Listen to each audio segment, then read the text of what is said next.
इसलिए आज का दरबार का यह प्रवचन बड़ा महत्वपूर्ण है। आज के बाद हम अपने जीवन की एक नई यात्रा की खोज शुरू करेंगे। हम अपने जैसे लोगों को खोजना शुरू करेंगे।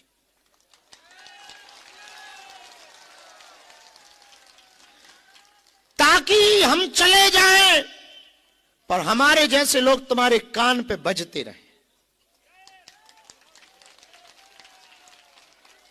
भटकने पे तुम्हारी स्थिति ठीक रेगिस्तान में फंसे हुए आदमी की तरह हो जाएगी और तुम मरते दम तक अपने बच्चों को कुछ ना दे पाओगे और तुम भी कुछ ना पा पाओगे। और मरते मरते तुम इसी इच्छाओं के साथ मर जाओगे कि पूरी जिंदगी हमने भगवान को भजा पर हम कुछ ना पा पाए, और पूरी जिंदगी तुम लोगों के उलाहना ताने और बेइज्जती सहते सहते चले जाओगे। तुम कुछ ना पा पाओगे।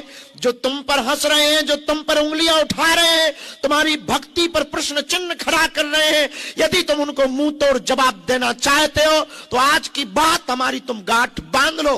तुम भटको मत, अटको, तुम जहां हो वही उसको हो जाओ। उसको कृपा करनी ही पड़ेगी। आज नहीं तो कल, कल नहीं तो परसों, परसों नहीं तो बरसों में उसको सुनना ही पड़ेगा। वरना तुम अपनी जिंदगी की आयु देख लो।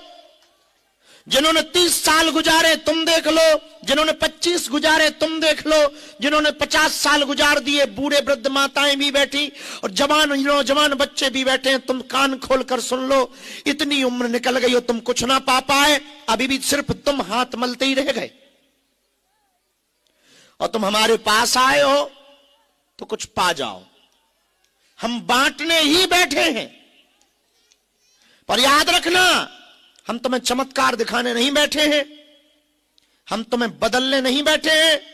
हम तुम्हें सिर्फ अनुभव कराने बैठे हैं कि उस परम सत्ता से जुड़ जाने के बाद, उस परम चेतना से जुड़ जाने के बाद सीधी सी बात है, ऐसी कोई गली नहीं जहां बजरंग बली की चली नहीं।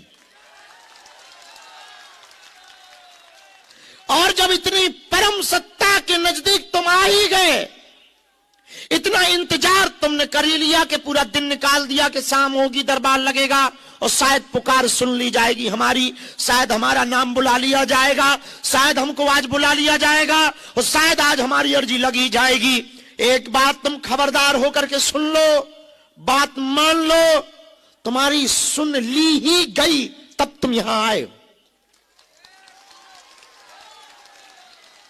अब बस इसी बात को यदि तुमने पकड़ लिया और तुम उसके हो गए हो। तुम एक बात और ध्यान रखो, इन चक्करों में भी मत रहो कि तुम मंगल